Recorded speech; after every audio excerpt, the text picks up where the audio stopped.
What's up, guys? Welcome back to the channel. Be sure to like, comment, subscribe, share, all that good stuff.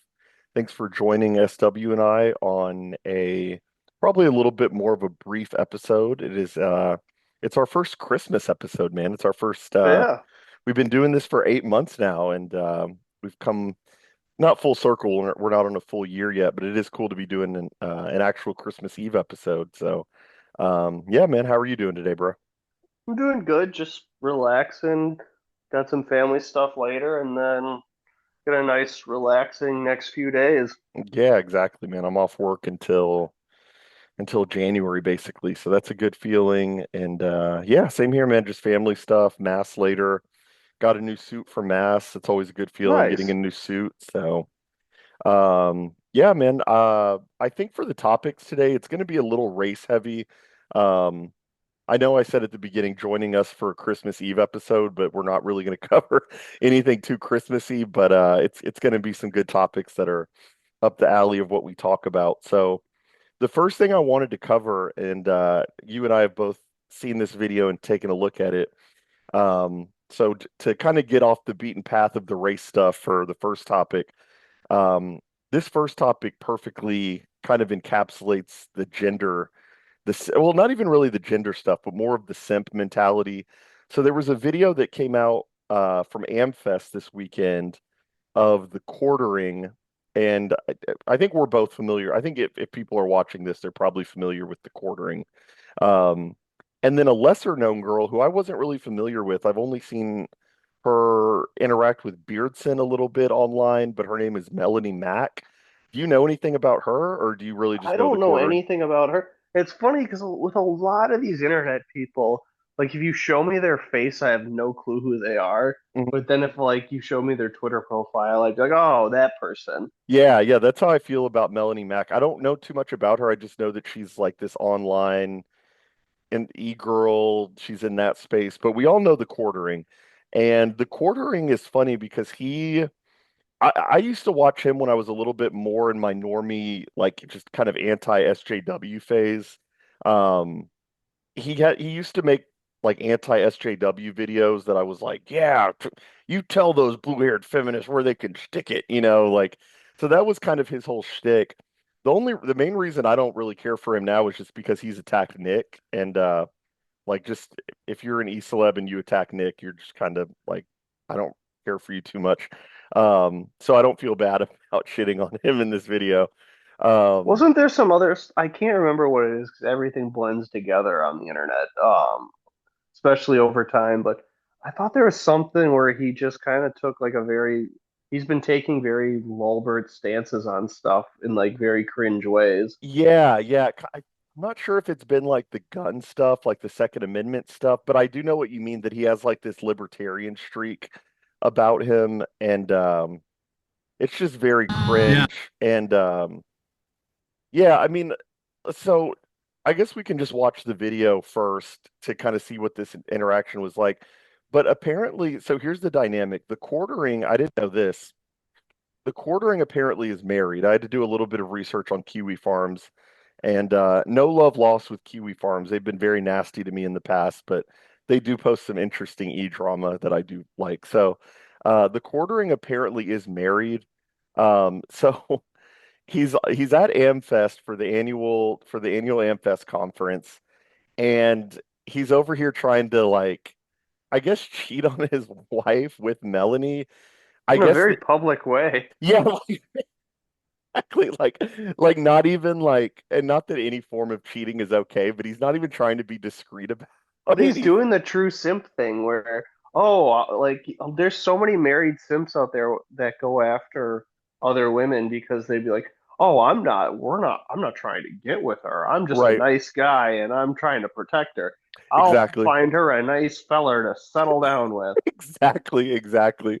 And also, you also get the vibe in this that, like, maybe this is just me, but I feel like he's overplaying his fame a little bit. I think he thinks he's more famous than he is, and that he can just kind of be like, I'm gonna get this cute girl in a room alone, and then I'm gonna work my magic on her. And it's like, and what's funny is that he uses this is very commonly the case.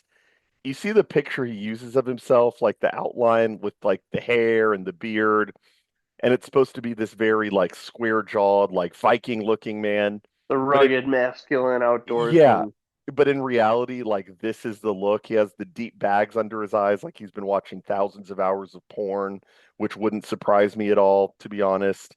Um, all these libertarian guys are in love with pornography. That's really, I think that's really the pathology behind like these hardcore male libertarians is that they're addicted to porn, usually, in my opinion. They don't want anybody to tell them to turn off the porn. And when you get these deep bags and the 1,000 yard stare in your eyes, I usually The think that's a Coomer. sign. It's The, Coomer eyes, the exactly. Coomer Wojak. Exactly. That's literally what he is. And that's the vibe you get from this video. So let's just watch the video and then we can kind of break down the dynamics. But this is brutal. Yeah. Melanie and I will be watching the football game tonight, and Hannah Claire will probably be going somewhere family orientated. I can't watch football with you guys? You can. Wow. I would love that. Oh, yeah, that would be Wow, fun. thanks, Mel. So he's okay, I'm already stopping it, but he says we're going to be watching football. She mouths help to her friend. So the friend is married also. So she's married with a kid, and he does this really creepy thing where he's like, "I'm sure Hannah's going to be with her family doing something family oriented, so I can get Melanie alone." And then you can see they slow it down in a second, so you can see what Melanie was actually saying to Hannah. I not would love here. it. Yeah. We just didn't know if you wanted to, but I would love I'm it. great at Yeah. watching sports, and by that I mean I'm solidly okay. Well, Okay. yeah, well, we got to figure out where we're going to go. I have a dinner place I want to go, but I got to call. Okay. A football game tonight, and Hannah Claire will probably be going somewhere. Claire will probably be going somewhere. Yeah. Melanie and Do I. you think she's actually saying "help me"? Now on this other one, she might be saying something else. It's not to say that she isn't saying something negative about him, but Uh-huh.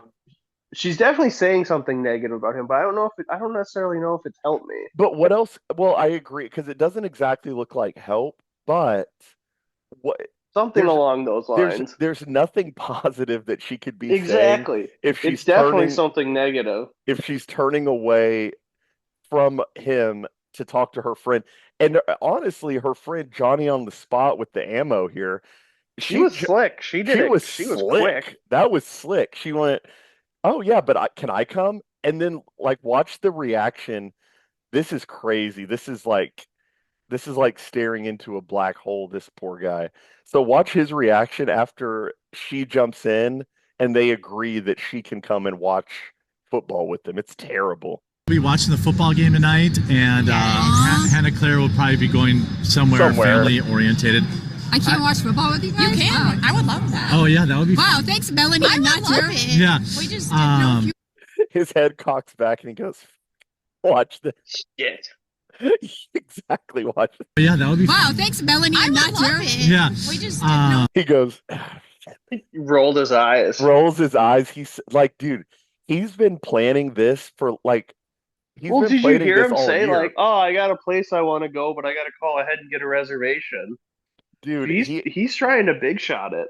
exactly. He has in mind, and super cool in his button down short sleeve plaid shirt with his sunglasses hanging off. Super cool guy, by the way. And yeah, dude, he's planning big. He has big plans. He's been thinking about this for a year, like how he's going to get her alone. And in one fell swoop, with just a quick turn of the head, the friend is now coming. And like, I was talking about this on Twitter that like the last time I really saw this happen, I didn't know this still happened to guys like this old. He's probably in his like late 30s, honestly. This is like a 37, 38-year-old. The last time I saw this happen was like freshman or sophomore year of high school, where like a guy is like, "Hey, do you want to go see a movie, Stacy?" And then the friend comes along and he's like, "Damn it, how am I going to make a move?" Like I didn't know that this still happened to guys this What I think's age, but like crazy it's is brutal. she did that knowing a camera is rolling. Right, right. That's a good point too. But she doesn't really care about Oh offending yeah. him or anything. It's not even like he has, and it'd be based if he was like exploiting this dynamic, but there's not even like a power imbalance. It's not like he works for her. It's not like she's an intern, so he's really just riding on like do I have a big enough name to like, pardon the language, but like big dick her into getting her to go into a space alone with me, you I know? don't like using the word predator because I think it Yeah, gets that contorted by so many different. But like you know what I'm getting at? yes. It's almost I would predatory, say but I would say it's I don't like using that word because it's such a cucked word. I would go with creepy instead, and I agree that Yeah. that's equally cucked. I agree. I hate he's a total creep, but like that is a little creepy. This like not so attractive, overweight, bearded incel is But like it's also like he could have easily just kind of, frame it like a question and be like, "Oh yeah, well, we might be going to watch the game later. We might yeah, be." Because and if you do that, then it doesn't come across as bad. Then it just looks like, oh, it's just a nice dude trying to set up exactly, plans. And yeah, you could read between the lines, but for the most part, it's very chill in the sense of, yeah, we were thinking about doing that. And if he was really slick, he would invite the other girl. exactly. And the problem with his whole approach, I guess this kind of gets into like the meta of what we talk about on the show. The problem with his approach, it isn't the fact that he wants to. I mean, sure, the infidelity is a problem. That's a totally different moral universe we're talking about. As a guy, I'm not going to fault him for wanting to like get with Melanie Mack. Like she's not ugly. Like I get it. I get the appeal. The problem is that he's needy.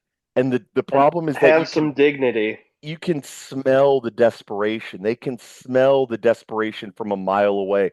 The fact that he says like when he said Melanie and I are going to go watch football tonight. What that reeks of is like a guy who's saying, we're going to go in the back of my truck and we're going to put a blanket in the bed of the truck and watch the stars tonight because I've had plans in my head of doing this for years. It's like, dude, no, she doesn't want to hear that.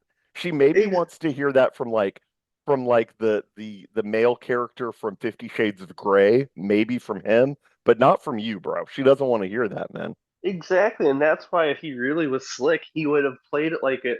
He would have played it open air, invite the other girl, and like if he's gonna make his move, he can make his moves Right.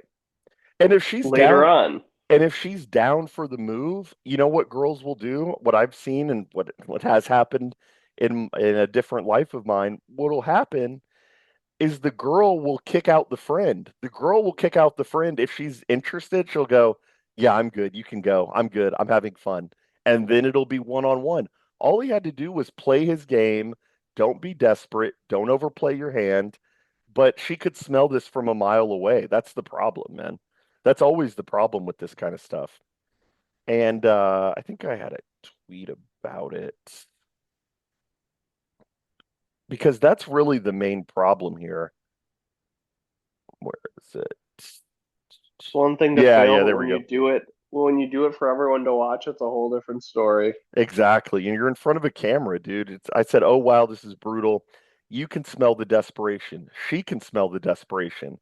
The horniness is palpable and Melanie is disgusted by it. I thought stuff like this only happened in middle school, but here's the quartering acting like a 14-year-old at the mall with his crush. Zero aura.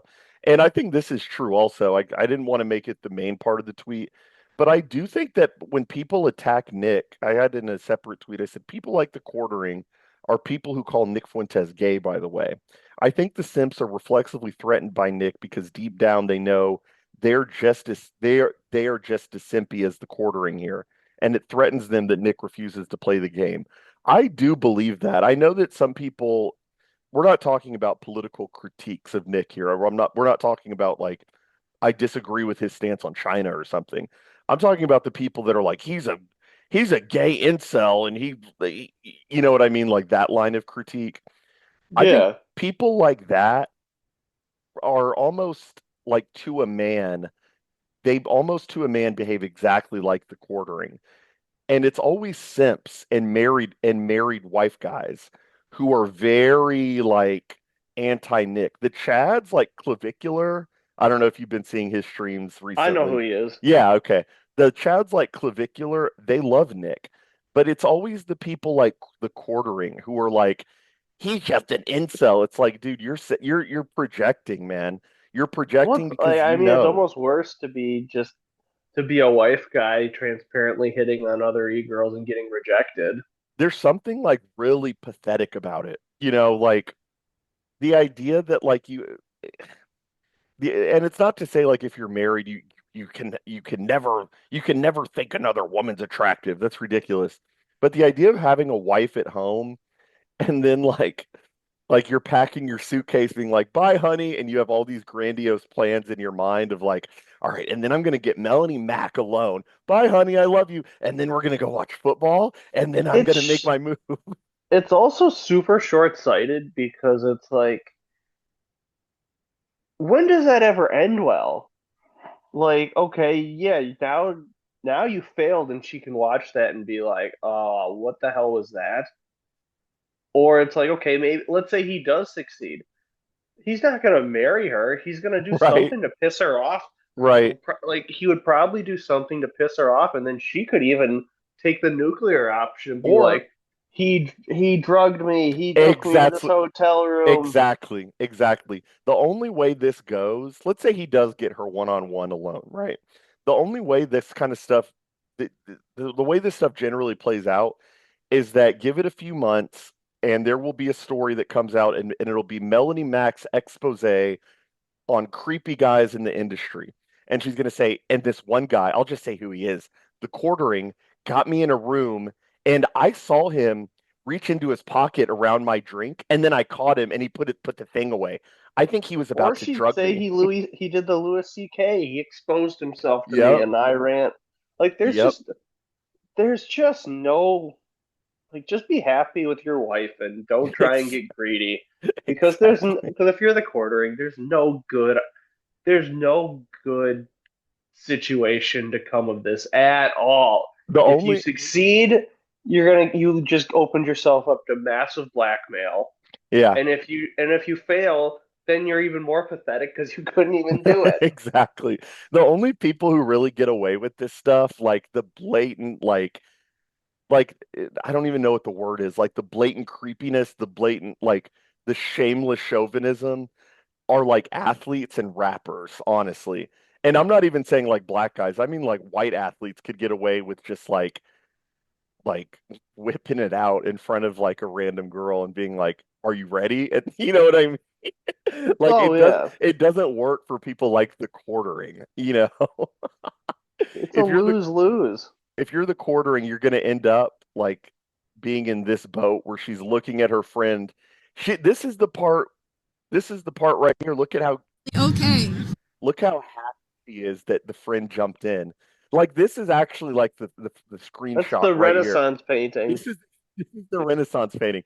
He is dejected. He's like, why did I even come to AmFest? I hate it here. I don't even want to be here. Where's my wife? I miss my wife. And she's smiling giddily and her friend has like a kind of an evil but like accomplished smile, like checkmate, loser. You know what I mean? Yeah, So yeah, never be like the quarter. and to do all this while recording. I Oof, I know. tough scene. It could have all been behind the scenes because what is she gonna do? Like what did he think was gonna happen when he said, like we're gonna go watch football? Did he think she was gonna jump in his lap and go like, "Yeah, daddy, I can't wait to go." Like, I no, think he dude. truly did think that I he think thought she would be the one to say, "We're going to watch football. We might go grab some." And then instead, she was just kind of like, "Ah, we might. Maybe we do this." And then he kind of was a little too assured of himself and too right. assured he had it locked up, that it almost, like, you see it, almost his plans foil in real time. Exactly. And that's why I thought this video was interesting. Like, yeah, whatever, the quartering, he's a minor e-celeb and Melanie Mack, whatever. But the meta of it is interesting that you saw his you can watch a guy's plans disintegrate in real time. And it's if there's anything to gain, if you're watching this, there's anything to gain from this, it's just never be the quartering. Never put yourself in this position where you can be humiliated and never lay your plans out like I'm gonna we're gonna get a truck and I'm gonna put a blanket in the bed of the truck and it'll be a super cute night. It's We're like, gonna go dude, watch a sunrise. exactly. Like you are setting yourself up for failure, and it'll play out like this every single time. Like he could have just been a real one and just been like, "Hey, we're thinking about going watch the game. Do you want to come? Do you want you and your husband should join us?" Right.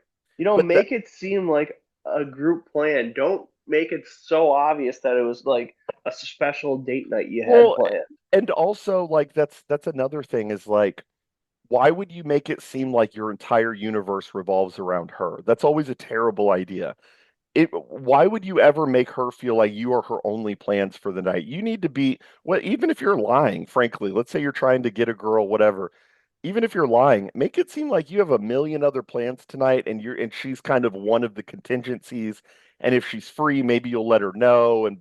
I have an after party I'm going to. It's a content creator party. Yeah, I'm going to that later. Like, why would you make it seem like she's the only option you have for tonight? That's just a terrible idea, dude.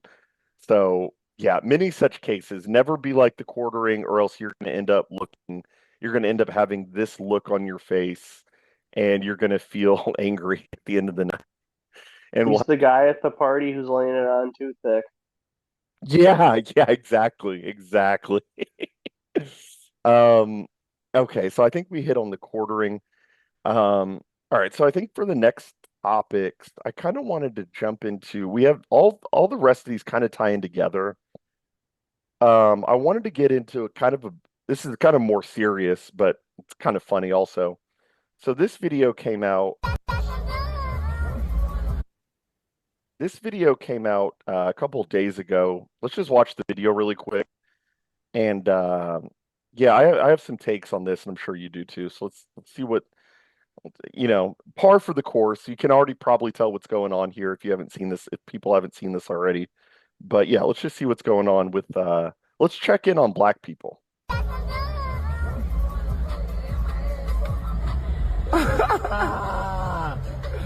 Hey, y'all crazy.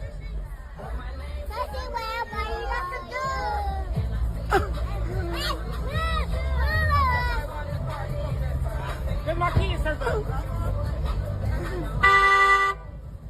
Hell no. JJ either drunk some shit or what, because she too into the music. It's terrible, man. And so We've talked about the car seat, the whole new car seat rules and all that stuff. yeah, yeah, Like, I feel like if that was a if not if they were white, CPS would have been called. Somebody would have got the license plate, gave it to the cops, and it's a good said point. all these kids were not in the proper seats. Where Right. it's like we really have a two-tiered system of Yeah, it's a narco tyranny. Yeah, 100%. where basically you're almost not allowed to be a half-assed parent if you're white or upper middle class. That is so true. But Yeah, if you're like this lady, you can be as terrible of a parent as you want, and Shaniqua from CPS will come and yeah, she's just gonna say, "Oh, you doing the best you can." right. That's a good observation, actually. I hadn't really thought of it that way. You're not really allowed to be a half-assed parent if you're not white, or if you're white, you're not allowed to be a half-assed parent. I think of that story from Georgia from a few months ago. There was a mom who lived in a town of 1,000 people, maybe even less than that, I and she, remember seeing that, and it's like, yep, oh, and based she, right-wing rural areas enforcing exactly. She let weird her nanny rules. she let her 10-year-old son walk a half mile to their local gas station to get milk or something. And as the kid is walking back, somebody stops them and says, "Where are your parents?" Next thing you know, the mom is facing CPS charges and child abandonment charges when there's nothing wrong with their home. And the What? sheriff was pretty giddy Yeah, dude, to they're file giddy. that and to say that she broke the rules. Exactly, because they don't want to crack down on what we're seeing in this video. Um, I but he, can't remember who it was, but there was some mutual who mentioned that they used to work in social work, mhm. and they said it's all very racially segregated in the sense of they won't they in the past in recent years they won't send the white blue-haired gender fluid crazy lesbian to the hood to check on Shaniqua. They only it's like they all so like the crazy fanatical white commies in social work only go to suburban white houses, whereas the lazy just collecting a check uh Shaniqua types, they get Right, all the black ones, and they either don't go and just be like, right. yeah, I went, everything's fine, or like they go and just be like, you're trying your best. Exactly. Yeah, I'm actually not even totally opposed to that. I don't want to see like tiny 5 foot white women in the hood trying to control these like beasts, basically. But I know what you mean, though, that they do Oh, but I consciously. guess I they know what you also mean, though. will. The segregation thing's only really for white people because they'll send a black social Oh, yeah, worker they to the will. to the burbs, Oh, and you and know then that that she's just like, Oh, you know that black social worker loves checking the boxes and being like, bad, horrible parent. We gonna take them kids from this white lady. You now they already get to know. see how it feels. Exactly. And that's what the motivation is behind every level of like black people that get in some position of power. It's like this trying to reshuffle the deck. It's this trying to answer for historical injustices in their small little corner of power. And that happens with CPS. Like they DMVification. 100%, dude. Like, yeah, they will throw the book at them because they feel like they were wronged in slavery. Like my ancestors had their kids taken from them. Let's see how you like it. Like that's totally real. Um, but the thing I wanted to get into is I really hate this. How the question is framed by the person who posted it. It says, "What is happening to this generation?" I've gone on this rant before, but the problem with that question is that it's a cop out. The problem with that question is that it makes everybody who's asking it feel like the problem with black people is a recent problem, and it is not a recent problem. To say what is happening to this generation implies that, oh, well, it's just the only Everything was problem. perfect in the 2000s and That 90s, 80s, 70s, 60s. exactly the 40s even. The problem is that they're implying with this video, and even in the framing is retarded because when they say what's the problem with this generation, right? What they're highlighting is the little kids in the video. The little kids in the video, that's a problem, but what I'm more focusing on is the apathy of the mom. So how can you say in the same breath that there's a problem with only this generation, but the mom is standing there basically condoning this? Like that's not a generation problem. That's a race problem. And not to mention the people in the background laughing. That's what I said in this tweet. I said, hear the laughter in the background, see the apathy and the indifference from Big Mama. Keep that in mind when you hear blacks act sad that they can't seem to make it out to hood. They enjoy this way of life. They don't want order and they enjoy rolling in the mud. I know that that's not a popular thing. That's not something you would hear at like AmFest or something, but it's true, dude. This is the only race, and I'm sorry, but it's true. This is the only race, this is the only group of people that actually kind of take pride in when the kids act like crap. You know what I mean? Any other race would look at this with shame and embarrassment, you know? Well, and that's been the thing and like I brought this way back up during the George Floyd stuff that like the difference between American blacks, and I'll even like, I think to an extent, it's a Africans less so. non-Somalis, other Africans who are not Somalis. They're their own, not including them in this. But I would say Americanized non-Somali Africans. w- Like, w- are kind of on the same page with this, like like people who came over to do to for engineering from right. Ghana type thing, Agreed. like Agreed. that type of African. Agreed. And I said this before, it's like, because like, and that's the thing where it was like when they were, and I'll tell you, well, I did compare this to Floyd, but it was really big after Charlie Kirk's death, where they were like, y'all trying to turn him into George Floyd. It's like, but they're two completely different people. 100%. And the thing 100%. is, like, and the reason that I think, and I'm glad it's getting a little more based like this amongst like a lot of normies, is the reason we look at George Floyd with contempt is and even if you remove the whole situation of the country being shut down, he gets special funeral, all that stuff. Just him in a It's that vacuum. it's just that you're picking the worst person to. It's like the Simpsons meme of that could have been me. Like, well, that's Exactly. not a good thing if you think Exactly. he's like if Exactly. he could have been you, because the reality is like there is no there is no real white George Floyd, because Correct. the Because only white, issue that a lot of white people take up with the guy, it's like the guy who got just straight up murdered by the cops giving him confusing commands back in Arizona yes, all those dude, that years video. ago. I know exactly yeah, that was a But it's stuff like harrow. that where Yes, it's exactly. Exactly. but the problem with American blacks is they have this obsession with defending the absolute worst of them. Like they can't just, it's so rare for them to say, screw him, we don't condone him, the cops should have put one in him. Exactly. They You will never never say hear that. that. You will never It's hear just that. like, why? It's like Michael Brown's mom. But my son shouldn't have to fear for his life when he's robbing a store. Right, right.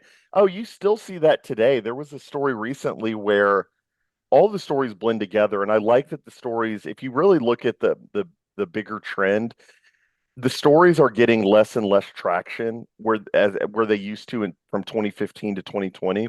But there was a story the other day where a black kid or black guy, these aren't kids. We need to stop saying kids. They're not kids. These are people making adult decisions to rob people. But a black guy tried to rob a house or a gas station, and either the homeowner or the gas station owner shot back and killed him. Of course, the mom was on the news saying, "My son should, if you," she literally said, "if he wouldn't have defended himself, my baby would still be alive right now." It's like that is the only group of people that think that way. That is, Everyone else would like, and even like Mexicans made this joke a long time ago with the Floyd stuff. Is there like I remember there was a joke of there wouldn't be a Mexican Floyd because we'd say that Pendejo had it coming. yeah, that's true. And I'm not simping for the Mexicans here, but that is just true. There Like is a little more honor in that there sense. I is. mean, it's not across the board. It's No, not it's not, but I perfect, know what you mean. but And there's it's just a little bit more honor there. and I think what it boils down to, if you want to go a level deeper, I think it's that Hispanics are aspirationally white. They want to behave like white people. Blacks are the only group in America that see it as dishonorable to behave like a white person. Look at how they treat Carlton in Fresh Prince. Look at how they treat Urkel, I guess, and like All in the Family Matters. Like the idea of like behave. I guess the only exception would be like the Cosby Show, but in every instance, it's viewed as like a bad thing to be like a well-spoken black person, and or even like a well-behaved black person. That is unique to the black community. And again, getting back to the generation thing, I said the quote, these YNs are the problem, these young niggas. That's the big phrase right now, YNs. Because and again, I hate the term YNs because it implies that the only problem is like the young blacks. It's like, okay, well, who was committing the crime 20 years ago? It was that Yeah, generation's they just weren't YNs. wearing ski masks. They They just had the big Mitchell and Ness jerseys and baggy right. pants, They're and it like was just a different look. it's like, you know what I like? Though it's these YNs, man. When I was younger, these YNs weren't a problem. It's like, yeah, they were though. They were a problem. Now, are the ones now doing it a little more flagrantly? Are they on camera doing it? Yes, that is obviously what's going on. Is that people have more access to technology? They can see what's going on more now. Obviously, that is true. But the idea that like it was fine before 2020, and granted it got worse after that, I'll concede that, but it's never been good. It's always just been less bad, you know? Well, it's And tough to say because part of me wants to say like the mid 2000s was a lot worse. oh Like yeah, I just yeah, like the mid 2000s was pretty bad. right. And the thing is though, but I wonder, I feel like it's worse now, but they juke the stats. Yeah, I well, you have that's what you hear a lot about in crime stats now you hear from liberals that the murder rate or the crime rate is actually going down. That is not true. If there's a project out there, a study called the Marshall Project, and they analyzed the crime stats across the country, and what they determined is that the only reason you're seeing the numbers go down is because a lot of these municipalities just are not even trying to like the murders are not even registering. Like they don't even try to solve the murders anymore. They've So just like given up. they just won't report them. They won't report the murders to the FBI. Anybody can look this up, the Marshall Project. And what they found is that places like Milwaukee, Houston, St. Louis, Baltimore, Memphis, Montgomery, New Orleans, what happens in those places is that the local PD will not report the crime stats to the feds, so the feds cannot release accurate racial crime info for that year. It's like that's what's going on. It's not that black people got more well behaved. It's that we found a way to kind of brush over it and not report the stats. That's what's going on there. Um, but yeah, I just really hate this whole line of like the generation is the problem. And what it allows, and honestly, it's well-meaning conservatives. I'll give them that. A lot of these boomer Gen X conservatives, they really want to believe that the problem with the black community is something that it's all environmental. They want to believe that if only Shaniqua in this video, if only this big mama said, "Hey girls, you better wear nice clothes and no more giving the middle finger, and we're gonna If only Dad was in the if only house. dad was in the house." Like what they don't realize is that all of that is downstream from genetics. Your ability to be a good parent is largely genetic. It's not all genetic, obviously, but the ability to have long-term thinking and say things like, "Oh no, I don't let my kid listen to Sexy Red. I don't let my kid hang out of the car with their middle finger." That's genetic. There's R versus K selection. This is all genetic. So the idea that there's just like a quick fix, and boomers and Gen Xers love the quick fix. If only we just gave the black community copies of the Constitution, they'd be the best Americans out there. We It's take them like, to the range and they'll learn gun safety and not shoot each other. yeah, I mean, this is kind of going off of the beaten path a little bit, but did you hear what Tucker Carlson said a couple weeks ago about black people? No. Tucker Carlson said, he said, blacks are actually the most American of all of America. They actually represent, and I may be butchering the quote, but he said that that blacks are the most American. They represent America the best. And Nick deconstructed this on his show, but that is the Gen X boomer What does he problem. mean by that Exactly. even? I think he was saying that they were here before a lot of the Ellis Island immigrants. If I'm being charitable, that's what he meant. Maybe he And that's meant a that very charitable maybe interpretation. he meant that they were here first, but I don't even think he was saying that because he was talking about black values. And I was like, nigga, what black values are you Like, talking that doesn't about? exist. They don't exist in any meaningful way. I mean, maybe you could say like they have a resilience, maybe, Not even. maybe. It's like, and it's, I think it, and I mean, even though this kind of contradicts what we've been talking about for like the last 5 minutes, but I feel like it's gotten way, way worse where it's like you have a lot of black people I know who are smart, college educated, and what they end up doing is they break away. They'll break Exactly. away. They don't want anything to do with it. So really, it becomes like they insist on being a monolith, And but all the one how does the black community treat them?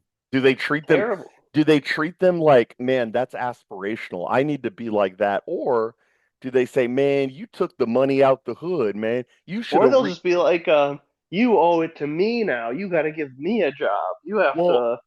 I don't know if you've seen this. There's I've talked about this before, that 4chan thread about the UN Peace Corps guy who worked in Africa. What he said is that there's actually how how African families behave is actually not much different from how African American families behave. In the sense that in Africa, let's say the example he gave was that somebody in Nigeria, I think he was in Nigeria, he said that he went to a rural Nigerian village and he met a black guy who was actually pretty intelligent in relation to the village, right? And he said that the guy was intelligent and he bought like a seed sower to to work the land basically. And when he visited the village, he had just bought the seed sower tool or whatever, the hoe to be able to work the land, right? And he could tell that when he met the guy, he was going to be wealthy. He knew it. He could tell that he knew how to farm and everything. By the time he came back to that village a year later, the guy had no business anymore. He had no equipment, he had no money. He was just as poor as the rest of the village because he said when he talked to the guy, he confirmed this. He said that the second you make it in Africa, in a rural village, everybody starts glomming onto you and saying, I need money, I need money.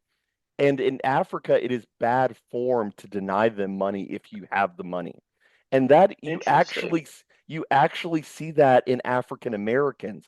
So when people say, "Oh, well, the Africans and African Americans are super different," no, it's actually just like a different iteration of it. You do still see that in African Americans. When an African American makes money, what's the first thing? Their family wants 1 million. Mama got to have a house. My cousin got to have a new car. I'm gonna put on for my family. It's the same thing in Africa, just to a different degree because they don't have as much stuff. But like the same thing happened there. The guy was poor because everybody just slowly took from him, and it's considered like anti-family to not give them what they asked for. That was insane to me. And you see that in America. Oh yeah, big time. So yeah, this idea that like the problem is just generational or it's these YNs, people need to move past that because the problem is racial. It is not generational, it is not environmental, it is racial. And that's not to say no black person. I mean, I'm a black person talking on the show right now, and I don't do any of this, but that kind of proves the point. You know what I mean? Like what do they say? The exception doesn't disprove the rule. The exception actually proves the rule. So yeah, we can we touched on the meta of that. So now let's get into the specific of that about impulse control, um, athletes and stuff like that. This was people who watch our show know that we tend to get into the sports ball a little bit here, but it's a perfect encapsulation of just low impulse control. So the DK Metcalf story, have you been following this? A little bit. I A little saw the bit. video. So I was watching it live when it happened with my friend, and I knew right when I saw him when I saw DK Metcalf throw the punch that we're about to see, I knew that he was going to face it would either be a hefty fine or a season-long suspension, something like that, because punching a fan is like that is like no go in these professional That's probably leagues. yeah. That's almost like Ron Artest level. Well, because they don't want the look of the malice at the palace. The malice at the palace basically was like the baseline for what you never want to see in your league. And when they see anything that could maybe look like that in the future, the leagues freak out. So this is what happened.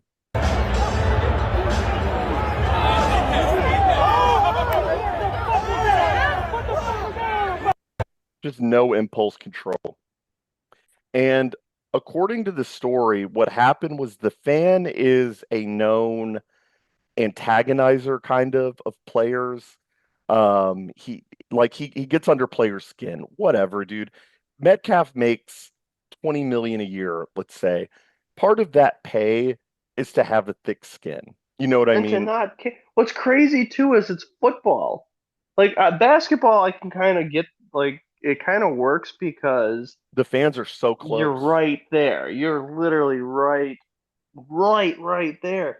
But with football, it's like it can't be you can't be that hyper focused on somebody that far away from you. Exactly. Yeah, that's so true. Like, how do you eat? Yeah.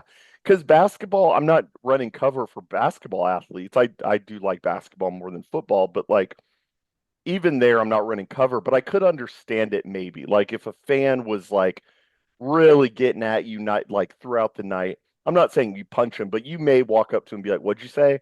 or something like that. Okay. Or it's just like show him on the court. Yeah, yeah, Catch a exactly. catch a touchdown, come back and say, "How do you like that?" Yeah, like that would be Chad. You know what I mean? That's But what they this, used to do. I feel like that's what they did in the 80s and 90s. yeah, The they would say, worst "What?" heckling. They would say, They'd "What just was be that? like, What or was they'd that?" be like, "What do you say? What does I don't?" They'd say, "I don't care. You're a bum in the seats. I'm out here playing." Exactly. Like I don't even though I think it's a little bit gauche, I don't even really hate the idea of saying like, man, you saying that you only worth X amount of money. I'm a multimillionaire, and then walk away. Okay. Kind of Chad. Kind of I Chad. mean, at that point, it's better than just like this Russell Westbrook, Draymond Yes, Green, exactly. DK Metcalf And style of like crying Wojak, like angry you at know, the fans. you know who I will give his flowers to? Um, I hate doing this, and I never thought I would say this. Who Ant? LeBron. Oh I yeah. will give this to No, LeBron. he's been in recent years he's been really bad about it. So there was a well, so here's what happened the other day. There was an NBA game. This is a side point. There was a game where a fan was saying, "LeBron, you're bald." And LeBron turned to him and he went, "It is what it is." But then LeBron, you could tell he thought about what to say. He went, "It is what it is." And he said, "But you know what I got a lot of though?" And everybody laughed. He didn't even have to say money. He said, "You know what I got a lot of though?" And he just That's started and respectable. he went, "Yep." And he said, "And I got plenty of it," and just ran down the court. Okay, that's Is it? kind of Chad. That's Yeah, and it Chad. shows that it doesn't bother you. Exactly. Did he It's go to like, the fan and punch him? No. And yeah, yeah, and then I mean, like we were talking about, I'll pull up this text. Let me find it. It's okay. Damn it, it's okay. So you and I were talking on text, and we said that we both agreed. We said, I guarantee you that Metcalf will accuse the fan of calling him the N-word because he knows that that will buy him some leeway in the media.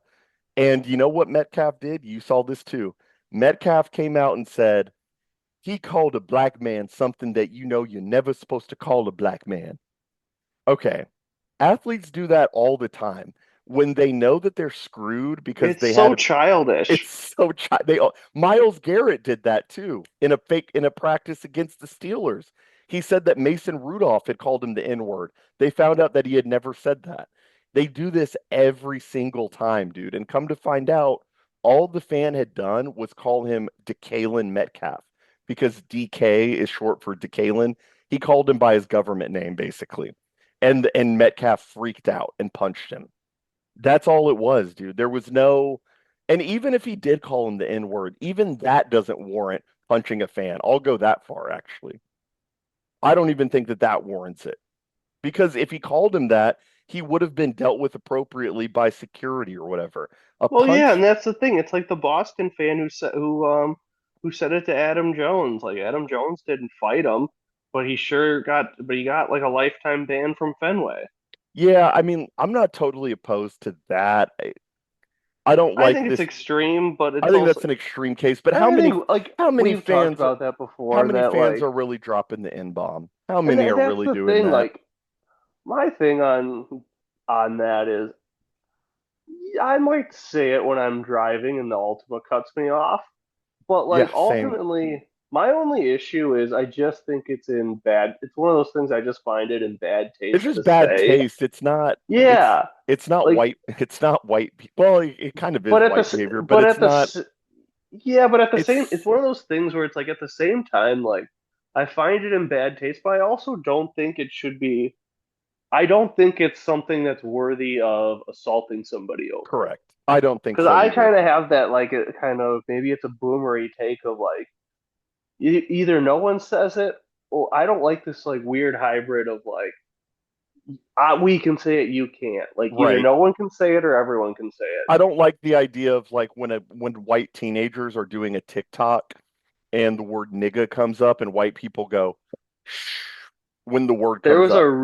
there was I a hate really that. funny line, or there's a really funny TikTok when the Mo Bamba song was big. Oh my gosh. Yep. It was playing at LSU's stadium, Hmm. and everyone in the crowd just said it. They didn't censor it. They just did it, and this Based. black guy in the crowd goes just loses his mind and like couldn't believe. And I But think they were.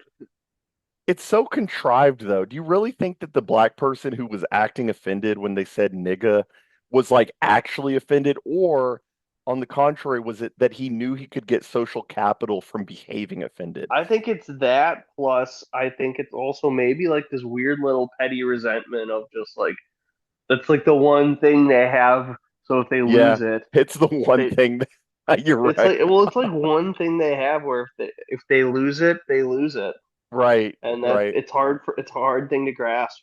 That's a good point. That's a very good point. But yeah, I mean that is not what happened in Metcalf's case. And do I have it here? Bing bong bing. Uh no, I don't have it. Anyway, what happened with Metcalf, the NFL actually, I don't know if you've seen this, the NFL upheld the suspension yesterday. So Metcalf appealed so Metcalf got a 2 game suspension for this event.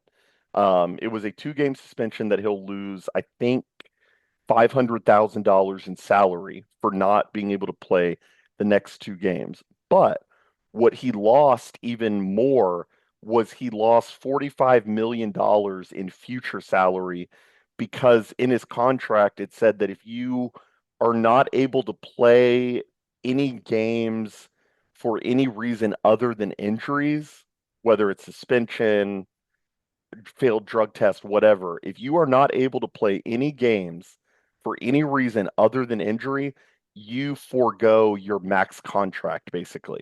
So Metcalf lost 45 million in future earnings because of this punch. And I think that's well deserved, honestly. If you can't control yourself, yeah, you don't deserve the max. I'm sorry. Well, I'm think sorry. about what would happen to anybody else if that happened. Oh yeah, Like could if you you punch, like if let's say it was a work event and you punch, let's say it's like I mean, even if it's not like an official like office event, it's a networking event, and you punch somebody there, you can get fired for bad conduct. right, 100%.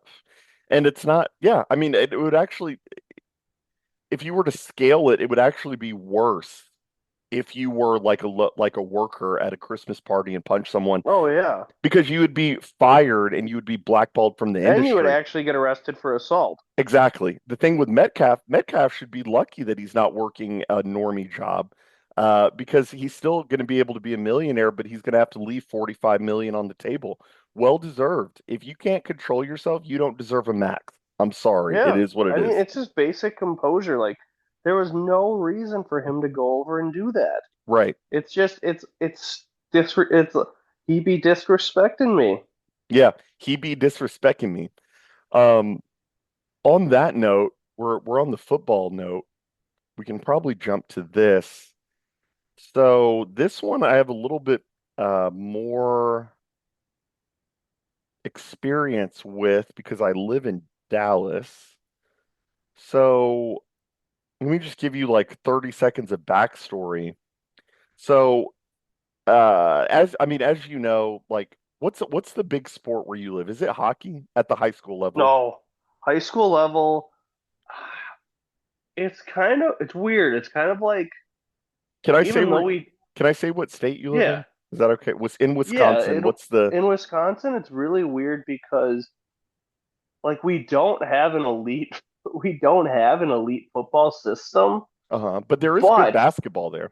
yeah, that's the surprising thing. There is good basketball. I would say football and basketball are probably pretty even. Like I wouldn't say one more than the other.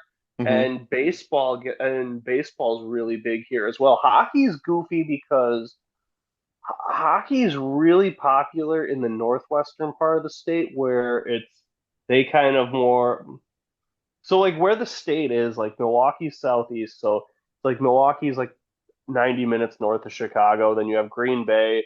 Milwaukee's halfway between Green Bay and Chicago, but Green Bay sucks. But then you have the rest of the state, and even like the University of Wisconsin's kind of close to Milwaukee and like in the Milwaukee Chicago kind of quadrant.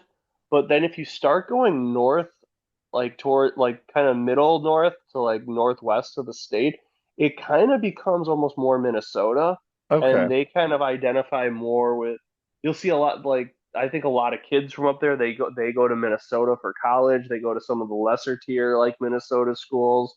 Right. So like hockey's kind of popular only up there in that area, but other than that, the rest of the state, it's safe to say it's just straight up traditional football, basketball, baseball. Interesting. Okay. I thought it was more hockey up in Wisconsin. That makes sense.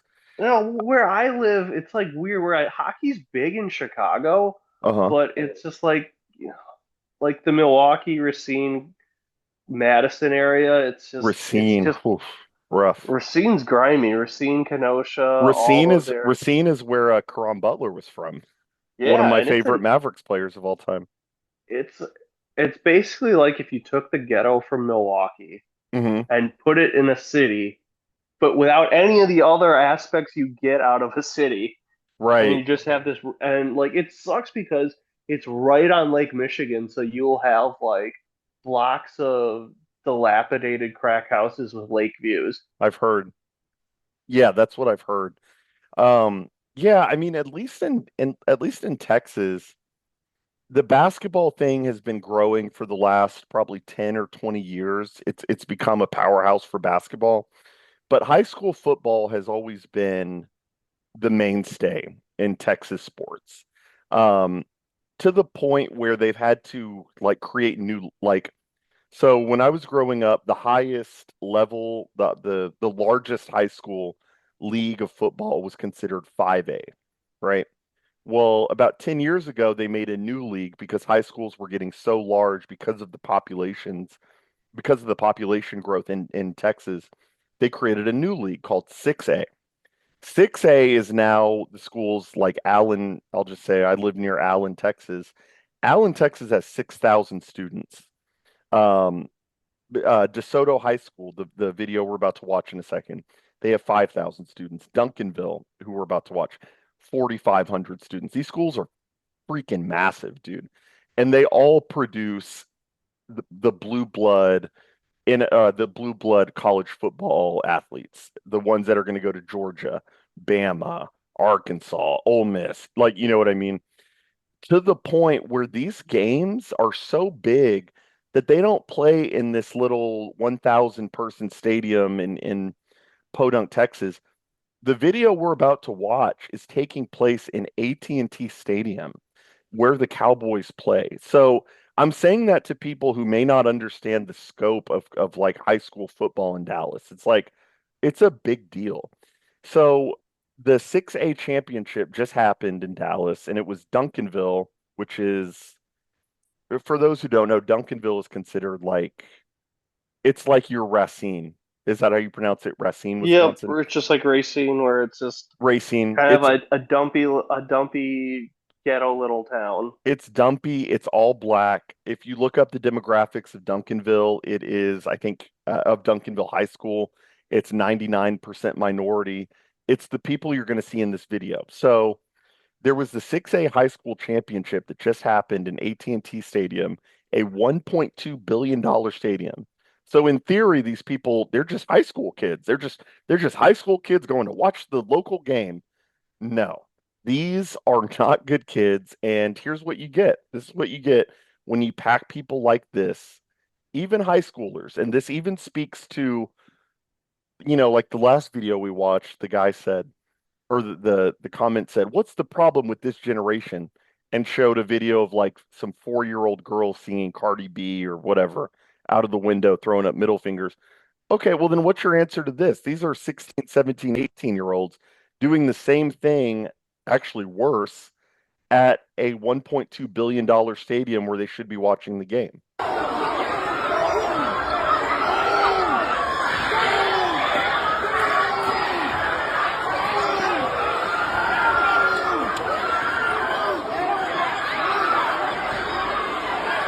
It really is the thing of it's like everything's a new Street Fighter map. That is such a good way of putting it. Everything is like it's a new map. It's a new map of where to fight. And hold on, let's watch a little here.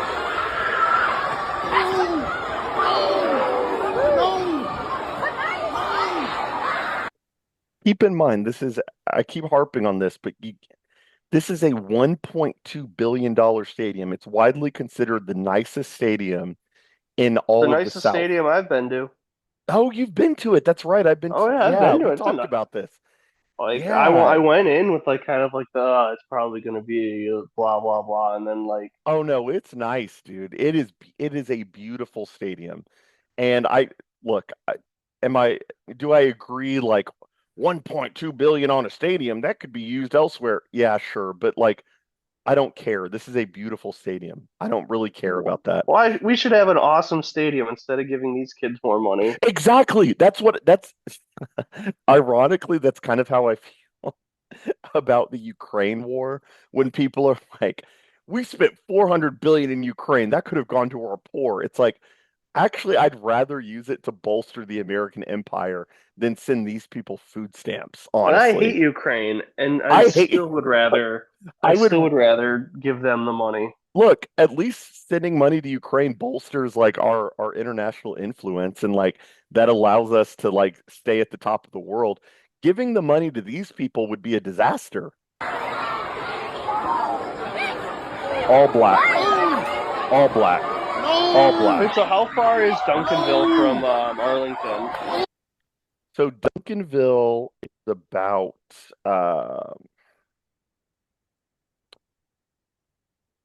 Duncanville, I want to say is about 45 minutes south. Let's look it up. That's a good question, actually. I want to say that it's Oh, that's about actually closer than I thought.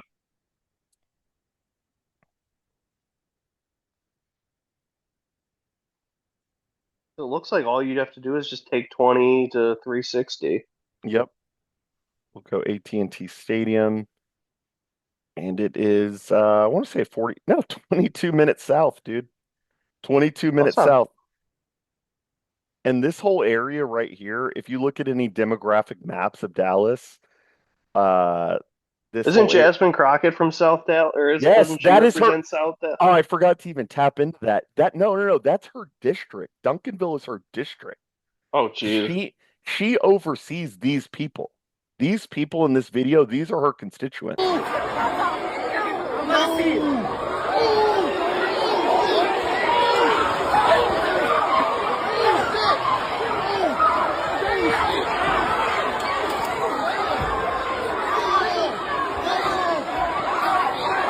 All right, I'll let it in there because we already know what we're getting from this video. But yeah, I mean, the thing I was thinking about, especially in regards to the $1.2 billion stadium. So I think of that. I think of this beautiful stadium, which is widely considered one of the nicest stadiums, nicest arenas in the South. Like probably in the country, actually. Like it's a beautiful stadium. And you bring people into the stadium who are not capable of handling like the level of decorum that it takes to be in that stadium. There's a direct parallel with that with nature versus nurture, where people think if they just put black people in a nice school, they'll behave better. Oh, if we just put these black people in an AT&T stadium for a high school game, they're going to behave well because they're surrounded by nice things and they're surrounded by marble floors and they'll behave nice. That's not true, dude. The genes always win out. And like you just said, that was perfectly put. They see it as a new fight map. It's like it's a new arena where they can duke it out. Man, we ain't never fought in AT&T before. Let's fight it out here. That's insane, man. And this And the should be, thing is, yeah, I do think like when you talk about genetic stuff, I think one of the things about kind of fertility and having kids, the worst people in the black community will have kids, no matter what. that's how They'll have kids, their that's kids how will it have kids. that's how it goes. Yep. And I think we're seeing kind of the snowball effect of that. And then I'm not romanticizing the mid 2000s, the 90s, 80s, and like I'm not romanticizing those as perfect, but I think in a lot of ways it is way worse now because you're now it's they're a lot more animalistic and crazy. Yep. Whereas like something like this might not have happened in the past. Like, yeah, it probably would have happened, at Duncanville High School. Right. Maybe one of their games could go crazy, but like for things, and this is what we've talked about with the nightlife stuff. It's the new generation isn't containing the dysfunction to the neighborhood. They're Right. taking the dysfunction everywhere with them, Yeah. and it's kind of, for lack of Yeah. a better term, spreading like a cancer. Yeah, I would be curious about that because I think I agree with you, but I would be curious if like these, and I think you're right. Like I don't think that these kind of brawls. I know I talk about like the black problem has always been a problem, and I even said this in one of my videos with Jose Nino that the black problem has been a problem since the 40s, really since the 20s. Black crime has always been a thing, but the idea that there would be like a massive brawl at a nice, and let's just call it what it is, a nice white man stadium, I don't think that that was always the case. I think it's I mean, gotten, it's almost like it used to be like a 25% chance, which still isn't good. And now it's almost like they almost have to prepare for that. yeah, yeah, Oh, and I I mean, texted you on Friday, and this is on the same note. Friday night when I was tying one on, I was drinking. I went to this one bar, and I'd never had this happen to me. All of a sudden, I show the ID. The next security guard pulls out the wand. I'd never been wanded going into a bar before. that's crazy. Yeah, Like full on wand. But the funny thing was, it was all like white Zoomers in there drinking, so it wasn't like that crazy. But point being, like you had to think AT&T, like I wonder if AT&T actually probably thought, yeah, maybe we should have more security for this, or you think some AWFL told them, no, that's bigoted. These kids are. Why do you expect these kids to fight in AT&T Stadium? yeah, I actually saw a very prescient tweet from like a black TikTok or Twitter account. It said something like, Jerry never gonna let us back in his stadium again. That is actually kind of self-aware that you're seeing these fights happen and it's like Jerry Jones, who all of Dallas or all of black people in Dallas think is a racist anyway. Um, if I were Jerry Jones, I would say I don't ever want another largely black high school to play here again. Go to I don't want SMU's field. exactly or go to Mansfield, go south, go to Duncanville, go to DeSoto, go to Mansfield. Take it Those to are San Antonio. those Play are in the dome. all those districts that I just named, DeSoto, Duncanville, Mansfield. Those are all Jasmine Crockett's district, by the way. She represents the Southern District of Dallas, which is all black. All those people that you saw, all their parents loved them some Jasmine Crockett. And that's how it is, man. Like if I were Jerry Jones and I were the owner of this stadium, which he is, I would say I don't ever want these people here again, ever. Because like I'm sure you can relate to this. Like I'm sure you went to high school football and basketball games as an adolescent, right? Sure. Yeah, and the thing is so a brawl did once. There was actually a few times brawls have broken out, but it's like the brawls don't break out But it's at not like state that. championship. The Right. brawls break out at a random game between two schools And they also in don't December. the brawls also don't sprawl. They don't build into this larger thing where everybody's chimping out and going woo woo like that Well, doesn't that's the thing. There was one that actually made the news. It was like two high schools. One's like a very public school that's part of the city system, but then the other is a city school that's just horrible, absolutely terrible. And a brawl broke out at one of their basketball games, and then I think like for the remainder of the season, they weren't allowed to have fans. You had to be a parent or something to Yep. go to a game.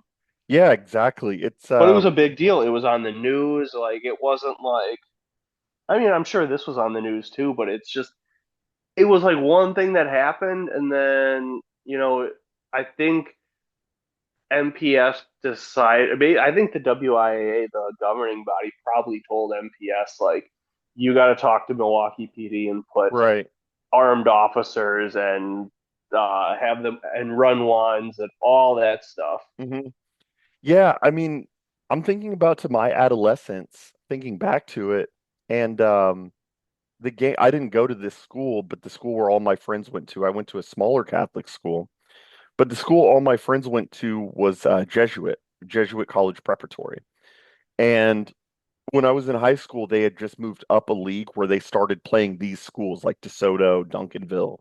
They moved up a league, so they were competing against like the largely black schools. And Jesuit, it's so funny. The idea that like whites can't compete with blacks athletically is like Well, silly. so where I live, that's the crazy thing where I live is football is a very white sport in this state. Like you, some kids who come up through the MPS system, or maybe they're school choice kids and they branch out to the burbs, Hmm. but like the actual like MPS football schools are complete dog crap, and they get beaten bad by the big farm kids every single time. And then Yeah. basketball, I mean basketball. I think basketball is a little different Hmm. because obviously you have different divisions. Where I think all the city schools are in like the same division, but then so it'll be like all rural schools winning the basketball titles, and then maybe you get one suburban school who beats the ghetto school. See, here it's the here it's the opposite. It's actually the opposite here.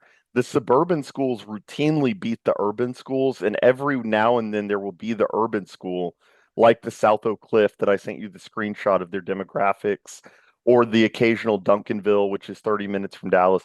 But by and large, here in Dallas, it's the suburban schools that are like an hour and a half north of Dallas that are like 70% white that dominate football.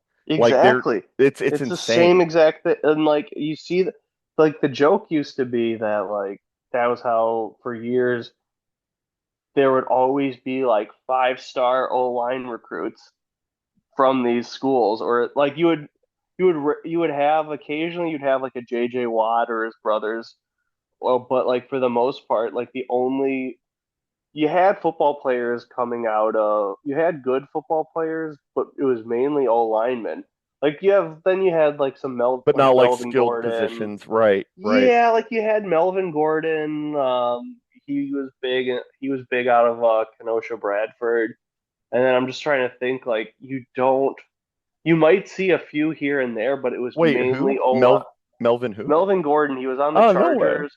I Yeah, didn't know he came from there. him and another like he was out of Kenosha, and then there was a cornerback named Trey Waynes. They were on the same team together. But what's really funny is so out in Waukesha, like the county to the west of the city, I don't remember the exact number. I think it was through this team had three guys go to the NFL, Hmm. but they were well, I think they went 2-8, and they still had three guys go to the NFL. So it's really crazy how like Wow. things happen like that. Yeah, yeah, that's what I was gonna say is that, my whole adolescence, I didn't, like I said, I didn't go to this school, but Jesuit was, it was really considered like the elite, all male Catholic, preparatory school. And Josh Bell went there. I think he plays for the Pirates. Is that right? Josh Yeah. Bell. Josh Or no, Bell for the where is Josh. he now? I just saw him get signed by somewhere because he's bounced around Where so is much. he? But I'm a big baseball fan, so I do know who Josh Josh Bell Bell is. plays for the Washington. Is it the Capitals? No, no. Oh, Oh no, no. I was He's gonna with the say he Twins. bounced He's with the back. Twins. He's with the Yeah, Twins. okay. I was gonna say he was on the Nats for a while. He's a good. I think he's a good player. He's just Baseball's weird. There's no Yeah, it is. loyalty. It's totally weird with how they signed. But Josh Bell went there. We would go to his baseball games, and the craziest one is Jordan Spieth. Spieth Oh, went to really? Spieth went to Jesuit also, and Okay. a lot of people don't know this. He was a great basketball player and a great football player. He was a multi athlete sport or a multi sport athlete, and yeah, he was amazing. But all this is to say that it was a very competitive league, and I never once saw brawls like this.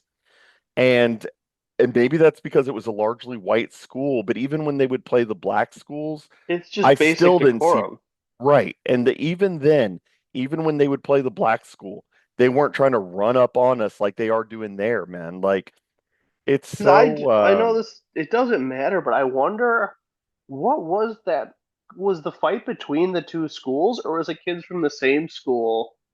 Just who that's a knows? good Just like question. some kind of like school, some kind of weird beef that spilled over. That's a good question.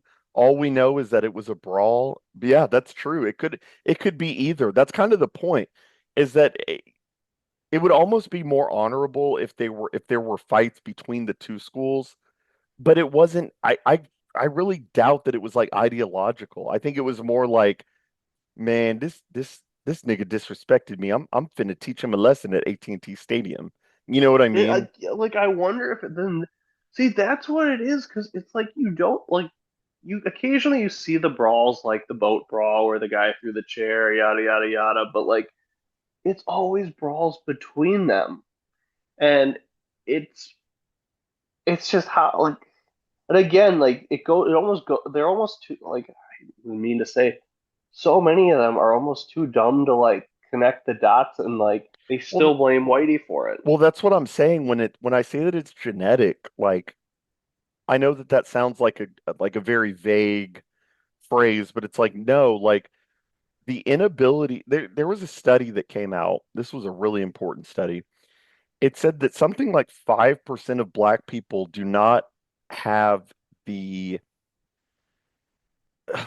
it's either the DNA sequence or the allele in their brain that activates when you're trying to de-escalate a fight. And It's the opposite. It's it's just the like opposite. It's the opposite. And you actually see that on body cam footage a lot. I've wondered what that is, and that explained it. It it's said the that there's only explanation. because a lot of times with like white people or even like just we'll just call them well-behaved people in general. When a fight starts, your inclination, at least my inclination, is to not go to blows. My inclination, here's the other here's the other thing.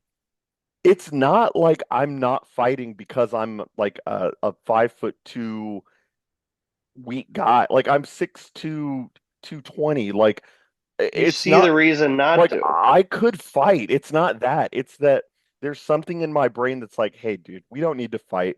The cops will get called. Some of us might go to jail. What if we get arrested for public intox? I have to be at work tomorrow. Like, there's all kinds of things that I'm thinking about when people are talking shit to my friend group. And that's happened before. That's happened a month ago. I was out in Grapevine and they were taught that a group of white guys got into a group brawl, an argument with my other group of white friends. I easily could have jumped in there and been like, I'm gonna sock him. But it's Throw the like, chair. no, yeah. But I was like, no, dude, we need to not do that. Let's de-escalate. Tell them to go get their Uber. Let's separate. That thing is not present in a larger percentage of black people And the than cope any is other that group. we're just soft. Right. That's always exactly. That's always the cope is that man, and really, when you look at a lot of these fights with like corn-fed white guys, they beat the hell out of black guys, dude. They do ground and pound, and yeah, you've seen those videos where the white Where guy he is picks like, them up and throws them. yeah, and the black guy's like, whoa, I didn't expect this. Like that happens a lot. That actually happens frequently. It's very interesting, man. Um, yeah, I actually do need to dip. I did not expect this to go that long, but that's a good convo, But man, about it that. was But a yeah, good day to do it. Help me kill some time. yeah, Now yeah. soon enough, I'll just be heading over to do family stuff. Hell yeah, man. I'm gonna take a quick nap and then get ready for 6 o'clock mass. Yeah, it should be good, man.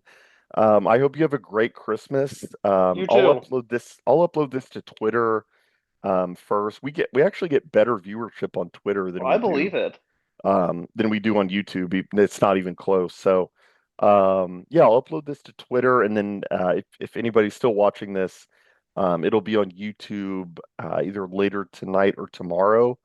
But I hope everyone enjoyed this. If you guys want to follow, like I said, like, comment, subscribe, and share, and follow Snowmed on Twitter, SNOWMED34. That's SW.